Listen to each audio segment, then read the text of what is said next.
मेघमाଳରେ शीघ्र आसुथिबा आम्भमानक प्रभु जीशु ख्रीष्टंकर अति पवित्र और बहुमूल्य नाम आपण समस्तंकु आउ एक नूतन प्रसंगरे पुनर्बार मु स्वागत करे। प्रिय प्रभुंक लोक माने आसंतु आज मध्य परमेश्वर वाक्यरु आमे आउ गोटे नूतन प्रसंगरे अल्प समय ध्यान करिबा। आज आमे जो प्रसंगरे ध्यान करिबा पई जिबा सेही प्रसंगर शीर्षक हला केउ माने वाक्य प्रचार करिबा उचित नुहे। आज प्रसंग है केउ माने परमेश्वर वाक्य प्रचार करने उचित नुहे। यही प्रसंग रे अल्प समय वाक्य आम कथबार्ता हेबा। प्रिय प्रभु लोक माने एही दिन मानक आपण देखिबे आम ख्रिस्टियन समाज अनेक भाई भौणी माने से माने परमेश्वर सुसमाचार को प्रचार करुछंती।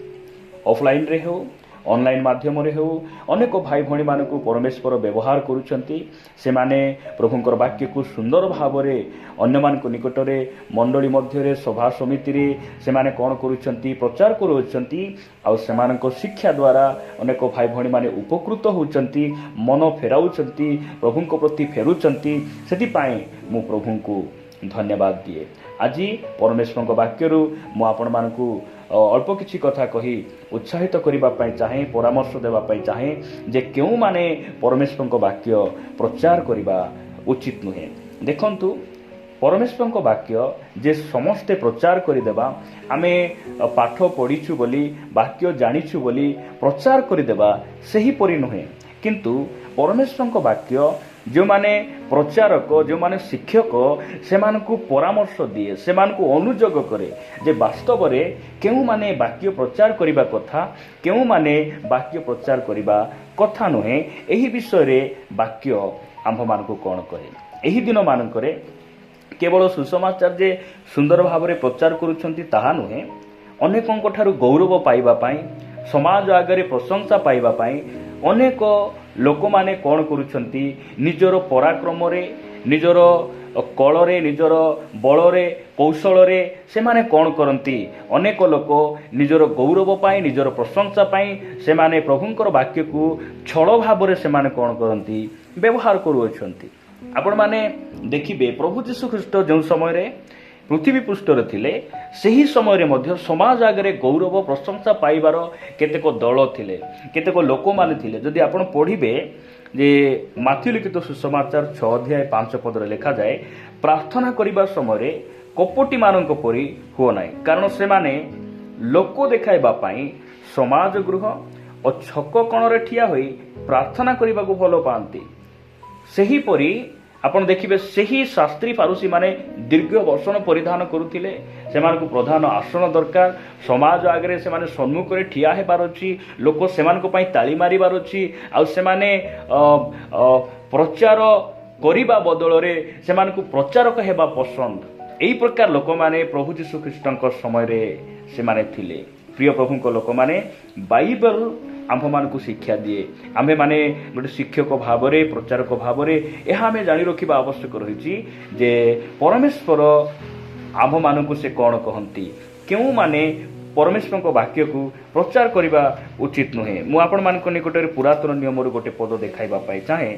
आपण मान देखिबे जे हितोपदेश 13 अध्याय 17 पद रे गोटे वाक्य लिखा जाए, दुष्ट वार्तावाहक आपद रे पड़े मात्र विश्वस्त दूत स्वास्थ्यजनक। प्रभुंक नामर गौरव हो। दुष्ट वार्तावाहक केउठारे पड़े, से आपद रे पड़े।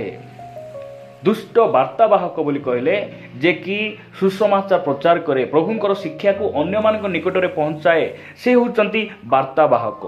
आ सही वार्तावाहक जदि दुष्ट हेतिबे ताहले से आपद रे पड़िबा पई सुनिश्चित अटे। कारण वाक्य कहे सेतिपाई आमे वार्तावाहक भाव रे, जणे सुसमाचार प्रचारक भाव रे, जणे वाक्यरु शिक्षा देबा जणे शिक्षक भाव रे, सही शिक्षक सही प्रचारक दुष्टतारु मन फेराइबा आवश्यक रहिछि। जो माने कि दुष्ट, जो माने निजे बदली नाहंती, निजे परिवर्तन हेई नाहंती, बाइबल से मानकु वाक्य प्रचार करिबा पई मना करे। जदि आपण माने माथ्यू लिखित सुसमाचार को आसीबे, माथ्यू लिखित सुसमाचार रे प्रभु जीशु ख्रीष्ट से गोटे कथा कहले। माथ्यू लिखित सुसमाचार आपण माने मो सहित 6 अध्याय को आसीबे। ମାଥ୍ୟୁ ଲିଖିତ ସୁସମାଚାର 6 ଅଧ୍ୟାୟ ନୁହେଁ 7 ଅଧ୍ୟାୟ। ମାଥ୍ୟୁ ଲିଖିତ ସୁସମାଚାର 7 ଅଧ୍ୟାୟ ମୁଁ ଆପଣମାନଙ୍କ ନିମନ୍ତେ 3 ପଦରୁ 5 ପଦ ପର୍ଯ୍ୟନ୍ତ ପଢ଼ିବା ପାଇଁ ଚାହେଁ। ପ୍ରଭୁ ଯୀଶୁଖ୍ରୀଷ୍ଟ ତାଙ୍କର ପାର୍ବତ୍ୟ ଉପଦେଶର ଶେଷ ଅଧ୍ୟାୟରେ ସେ କହିଲେ କ'ଣ ବୋଲି କହିଲେ, ଆଉ କାହିଁକି ତୁମ୍ଭ ଭାଇର ଆଖିରେ ଥିବା କୁଟାଟିକୁ ଦେଖୁଅଛ, କିନ୍ତୁ ତୁମ୍ଭ ନିଜ ଆଖିରେ ଯେଉଁ କଡ଼ିକାଠ ଅଛି ତାହା ଭାବି ଦେଖୁନାହଁ। 4 ପଦ ଅଥବା ତୁମ୍ଭେ କିପରି ଆପଣା ଭାଇକି କହିବ, ଆସ ତୁମ୍ଭ ଆଖିରୁ କୁଟାଟିକୁ ବାହାର କରିଦିଏ, ଆଉ ଦେଖ ତୁମ୍ଭ ଆଖିରେ କଡ଼ିକାଠ ଅଛି। ରେ କପଟୀ, ଆଗେ ଆପଣା ଆଖିରୁ କଡ଼ିକାଠ ବାହାର କରି ପକାଅ, ତାହାପରେ ନିଜ ଭାଇର ଆଖିରୁ କୁଟାଟିକୁ ବାହାର କରିବା ନିମନ୍ତେ ସ୍ପଷ୍ଟ ରୂପେ ଦେଖିପାରିବ। ପ୍ରଭୁଙ୍କ ନାମର ଗୌରବ ହେଉ। ପ୍ରଭୁ ଯୀଶୁଖ୍ରୀଷ୍ଟ ମଧ୍ୟ ଏହି ପୃଥିବୀ ପୃଷ୍ଠରେ ଯେଉଁ ସମୟରେ ଥିଲେ ସେ ପ୍ରଥମରେ ସେ ଶିକ୍ଷା ଦେଲେ ନାହିଁ।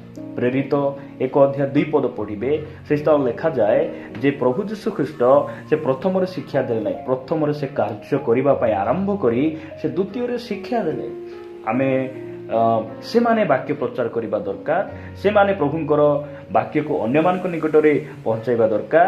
ଯେଉଁମାନେ ପ୍ରଥମରେ ତାହାଙ୍କର ବାକ୍ୟକୁ ପାଳନ କରନ୍ତି, ଦୁଷ୍ଟତାରୁ ଫେରିଛନ୍ତି, ମନ ପରିବର୍ତ୍ତନ କରିଛନ୍ତି, ସେମାନଙ୍କର ପରିତ୍ରାଣ ହେଇଛି, ସେମାନେ ପ୍ରଭୁଙ୍କ ସହିତ ଗମନାଗମନ କରିଛନ୍ତି, ଯେ କି ପବିତ୍ର ଜୀବନ ଯାପନ କରୁଛନ୍ତି, ସେମାନେ ପ୍ରଭୁଙ୍କର ବାକ୍ୟ ପ୍ରଚାର କରିବା ଆବଶ୍ୟକ ରହିଛି। ଯୀଶୁଖ୍ରୀଷ୍ଟ କହିଲେ, ଅନ୍ଧ ଯେବେ ଅନ୍ଧକୁ ବାଟ କଢ଼ାଏ, 2 ଜଣ କ'ଣ ଖାତରେ ପଡ଼ିବେ ନାହିଁ? ସେଥିପାଇଁ ଆମେ କ'ଣ କରିବାକୁ ପଡ଼ିବ ଯେ ଆମେ ଆମର କୌଣସି ଦୋଷରେ ପାପରେ ଯଦି ଆମେ ଅଛୁ, ଭୁଲ ଭାବରେ ଅଛୁ, ଆମେ ସେଠାରୁ ଆମର ମନକୁ କ'ଣ କରିବାକୁ ପଡ଼ିବ? ମନ ପରିବର୍ତ୍ତନ କରିବା ପାଇଁ ପଡ଼ିବ। ପ୍ରଥମରେ ଆମକୁ ପରିବର୍ତ୍ତନ ହେବା ପାଇଁ ପଡ଼ିବ ଏବଂ ପ୍ରଭୁଙ୍କ ନିକଟରେ ତାହାଙ୍କର ଆଜ୍ଞାକାରୀ ହେଲା ପରେ ଆମେ ଦ୍ୱିତୀୟରେ ପ୍ରଭୁଙ୍କର ବାକ୍ୟକୁ ନେଇ ଅନ୍ୟମାନଙ୍କ ନିକଟରେ ଯିବାକୁ ପଡ଼ିବ। ଯଦି ଆପଣମାନେ ପଢ଼ିବେ ଏବ୍ରୀ ପୁସ୍ତକ 4 ଅଧ୍ୟାୟ 12 ପଦରେ ଲେଖାଯାଏ, କାରଣ ଈଶ୍ୱରଙ୍କ ବାକ୍ୟ ଜୀବନ୍ତ ଓ କାର୍ଯ୍ୟ ସାଧକ। ଦେଖନ୍ତୁ ପ୍ରିୟ ପ୍ରଭୁଙ୍କ ଲୋକମାନେ, ଯେ ଈଶ୍ୱରଙ୍କର ବାକ୍ୟ କିପରି କାର୍ଯ୍ୟ ସାଧକ ବାକ୍ୟ। ଏହି ଈଶ୍ୱରଙ୍କ ବାକ୍ୟ ଯଦି ଯାହା ଜୀବନରେ କାର୍ଯ୍ୟ କରିନାହିଁ, କାର୍ଯ୍ୟକାରୀ ହେଇନାହିଁ, ସେହି ବାକ୍ୟ ଦ୍ୱାରା ଆମ ଜୀବନ ଯଦି ବଦଳି ନାହିଁ, ଆମ ପରିବାର ବଦଳି ନାହିଁ, ତାହେଲେ ଆମେ ପରମେଶ୍ୱରଙ୍କର ବାକ୍ୟ ପ୍ରଚାର କରିବା ଉଚିତ ନୁହେଁ। ପରମେଶ୍ୱରଙ୍କର ବାକ୍ୟ ପ୍ରଚାର କରିବା ଉଚିତ ନୁହେଁ। ସେଥିପାଇଁ ଲେଖାଗଲା ଯେ ଦୁଷ୍ଟ ବାର୍ତ୍ତାବାହକ ଆପଦରେ ପଡ଼େ। ଦୁଷ୍ଟ ଲୋକମାନେ, ମନ ପରିବର୍ତ୍ତନ କରିନଥିବା ଲୋକମାନେ ଈଶ୍ୱରଙ୍କ ବାକ୍ୟ ପ୍ରଚାର କରିବା ଉଚିତ ନୁହେଁ। ଆଜି ଅନେକ ଅଛନ୍ତି, ସେମାନେ ମଦ୍ୟପାନ କର ନାହିଁ ବୋଲି ଶିକ୍ଷା ଦିଅନ୍ତି, କିନ୍ତୁ ନିଜେ ସେମାନେ ମଦ୍ୟପାନ କରନ୍ତି। ବାକ୍ୟ କହେ, ଆପଣ ପ୍ରଥମ ତିମୋଥୀ 3 ଅଧ୍ୟାୟ ପଢ଼ିବେ, କେହି ଯେବେ ଆପଣା ପରିବାରକୁ ଶାସନ କରିବା ପାଇଁ ଜାଣେ ନାହିଁ, ତାହେଲେ ସେ କିପରି ଈଶ୍ୱରଙ୍କ ମଣ୍ଡଳୀର ତତ୍ତ୍ୱ ନେବ? ସେ ପରମେଶ୍ୱରଙ୍କ ଲୋକମାନଙ୍କୁ କ'ଣ ଶିଖାଇବ? ଏହା ମୁଁ କହୁନାହିଁ, ବାକ୍ୟ କହେ। ପରମେଶ୍ୱର ଆମମାନଙ୍କୁ ଦୟା କରନ୍ତୁ, ଆମେ ସେହି ଜଣେ ପ୍ରକୃତ ପ୍ରଚାରକ ହେବା। ଆମେ ବାକ୍ୟ ଅନୁସାରେ ଆମେ ଜଣେ ଶିକ୍ଷକ ହେବା, ଆମେ ଜଣେ ବାର୍ତ୍ତାବାହକ ହେବା। ଏହା ପରମେଶ୍ୱର ଇଚ୍ଛା କରନ୍ତି। ପରମେଶ୍ୱର ଏହି ବାକ୍ୟ ଦେଇ ଆମ ସମସ୍ତଙ୍କୁ ପ୍ରଚୁର ଭାବରେ ଆଶୀର୍ବାଦ କରନ୍ତୁ।